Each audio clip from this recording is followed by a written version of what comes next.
کیا فلسطین کوئی غیر آباد سرزمین تھی؟ اگر کچھ لوگ کسی بے آب و گیاہ بیابان اور غیر آباد جگہ کو آباد کریں تو کیا آپ کہیں گے کہ انہوں نے قبضہ جما لیا ہے؟ تقریباً 200 سال پہلے فلسطین کی سرزمین ایک خوفناک خشک ریگستان بن چکی تھی۔ باقی دنیا سے الگ تھلگ ایک جزیرے کی طرح اسے فراموش کیا جاتا رہا۔ اللہ کا شکر ہے کہ کچھ صہیونی آئے اور وہاں رہنے والے غیر مقامی عرب کسانوں کو بھی روزی روٹی کی فراہمی کا موقع ملا۔ یہ بالکل وہی تصویر ہے جو اسرائیلی وزارت خارجہ کی ویب سائٹ، درسی کتب اور میڈیا سب کے ذہنوں پر بنانے کی کوشش کر رہے ہیں۔ ایک ایسی تصویر جس کے پیچھے کوئی تحقیق نہیں کی گئی ہے، لیکن حقیقت کیا ہے؟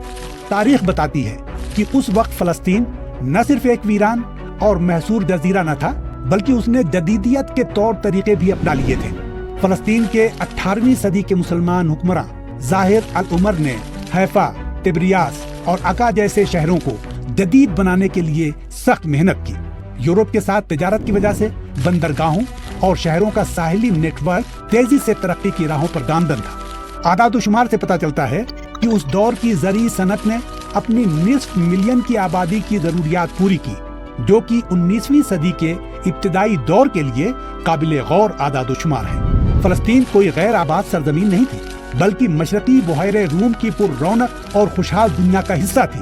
24ویں صدی میں ایک جدید معاشرے کے طور پر داخل ہونے کی تیاری کر رہی تھی، لیکن اس ترقی کو صہیونی استعماری تحریک نے ناکام بنا دیا۔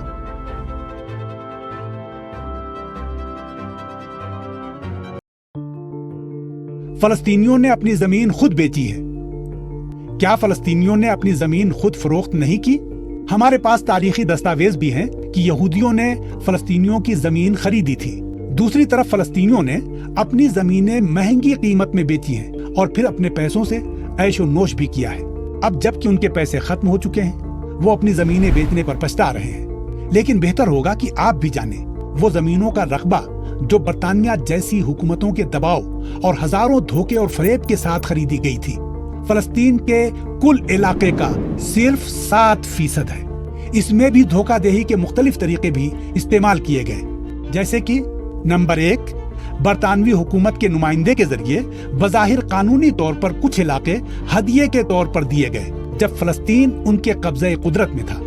2، بڑے بڑے جاگیرداروں سے خریدی گئیں جو سلطنت عثمانیہ کے خاتمے کی وجہ سے اب فلسطین میں نہیں رہتے تھے، لیکن ان کی زمینیں وہاں تھیں۔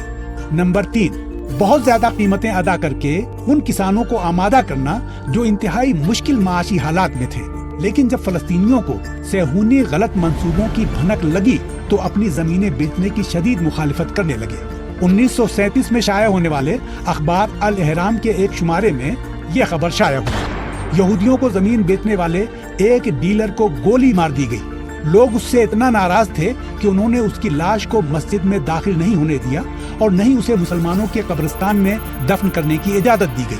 حقیقت یہ ہے کہ 1948 کی خانہ جنگی کے دوران پوری فلسطینی سرزمین کا 78% حصہ صہیونیوں کے قبضے میں چلا گیا۔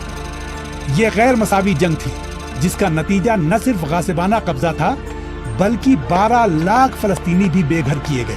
اسی سرزمین کے 531 شہر اور قصبوں کو ویران اور ہزاروں فلسطینیوں کو تہہ تیغ کر دیا گیا۔